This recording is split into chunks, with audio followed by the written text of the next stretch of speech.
a wonderful day!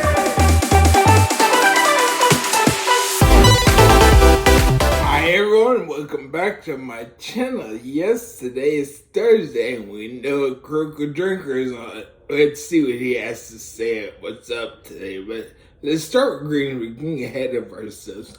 Hello, my name is Daniel. I'll be your host. Your guy in the chair. He said it.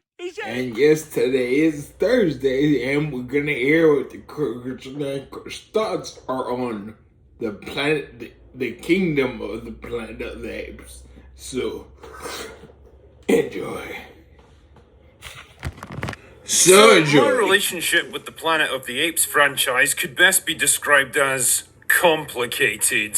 Like, I respect them as fresh and relatively intelligent new takes on very old source material that make good use of advances in film technology to deliver far more believable characters than we ever could have gotten from the Charlton Heston movies, all tied together by a protagonist who goes on a compelling and satisfying emotional journey with a poignant ending. The only problem is that, well, I've just never really cared that much about them. I never feel compelled to rewatch them. I never think back fondly about them, and I never connected with them on any kind of deeper level. I mean, maybe that's a failing on my part. Maybe there's some vital spark that's not quite there. Or maybe it's because for all their technical prowess and strong performances, they're really just a competent retelling of a story that's already been done. I'm not really sure, to be honest, but one thing I do recognize is that the remake trilogy felt like a nice, complete story all by itself. It brought Caesar's arc to a satisfying conclusion, it wound up the conflict between the humans and the apes, and it neatly set up its fictional world to match the one we'd eventually find in the 1968 original. God damn you all to hell! Oh my God! So I've got to admit, I was a little confused about the need for a fourth movie in a story that felt like it had already ended. Oh yeah, silly me. But okay, fine, just because it's trying to squeeze a bit more juice out of the Apes franchise doesn't mean it has to be bad. In fact, it could well turn out to be the gripping start of an epic new trilogy. So, is it? Well, sort of. It's more like a setup for something bigger and more interesting rather than a proper narrative all of its own. It's got some solid performances from a talented cast, decent action sequences and excellent visual effects, but at nearly 2.5 hours long, it feels bloated and self-indulgent. The narrative takes way too long to get going, and the central theme is one that's been tackled multiple times before. So I can't really say that it's a film that won me over to the Apes franchise, but neither did it turn me away, frustratingly putting me right back where I started. The movie picks up a few hundred years after the events of the last film. Apes are now firmly established as the dominant species of planet Earth, with the remnants of humanity reduced to the level of primitive savages by the simian flu. Because let's be honest, we need some kind of reason to explain why humans totally don't wipe the floor with them with superior technology and weaponry. I mean, have you ever seen a gorilla try to take on an F-22 Raptor? Neither have I, but it sounds fucking awesome. Anyway, whatever. As ape culture gets more sophisticated, they've gradually fragmented into different clans and groups, some of which are hostile to the others. This is where we meet our main, chimp, Noah, who's a member of a peaceful clan that uses eagles to hunt with. Him and his mates are out searching for eggs when they run into a human named May, who, unlike the others, can still talk. How did she resist the simian flu and retain her intelligence? Don't know. Either way, they soon run into a hostile group of apes who attack Noah's village and burn it to the ground before enslaving the survivors and taking them away. Bad times indeed.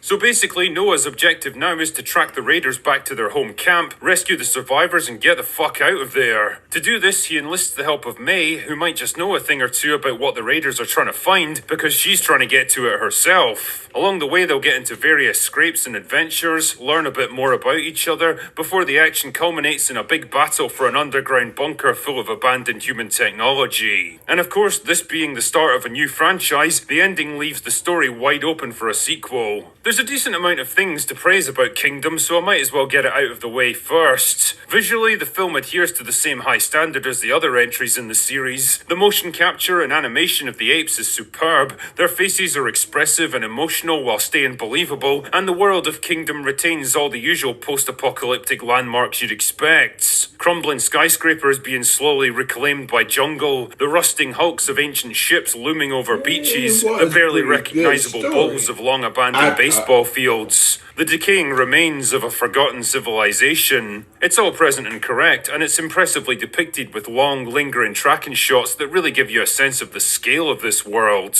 The ape characters are well drawn and complex. Noah isn't quite as unique and tragic as Caesar was, but he's fine as a young and naive protagonist who has to grow up quickly in the course of the movie. Proximus Caesar is a much more complex and flamboyant kind of villain than someone like Koba, twisting and adapting the teachings of the original Caesar to suit his own needs, and the fact that apes now have spoken language means that he can deliver some great one-liners. What a wonderful day!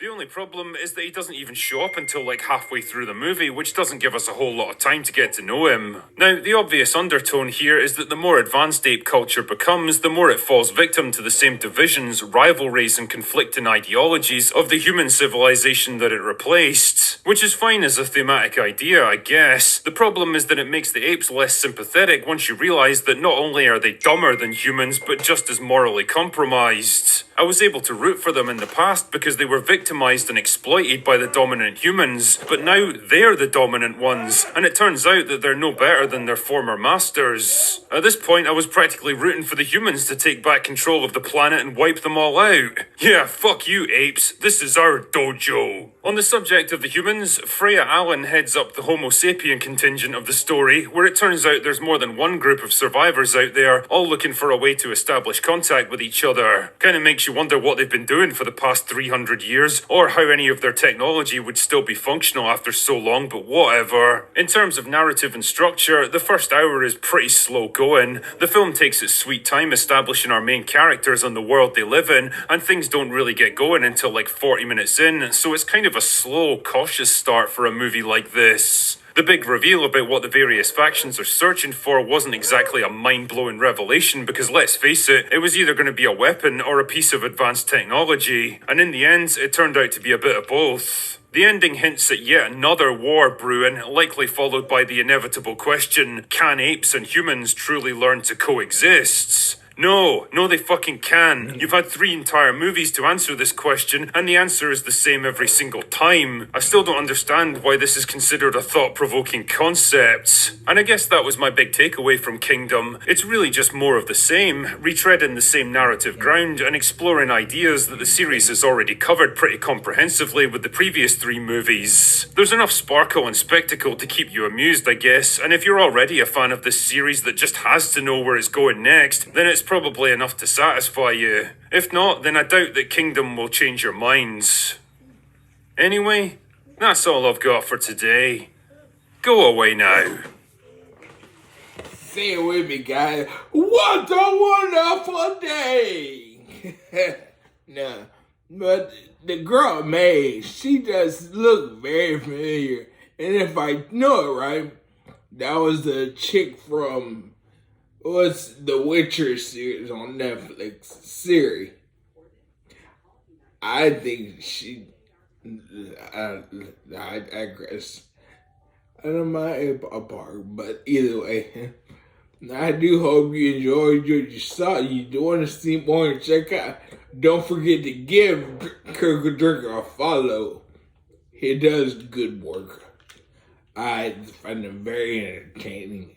But hey, don't forget to like it, comment down below, and finally subscribe for more notification bell or button to be notified every time I post a new video, and share. Bye.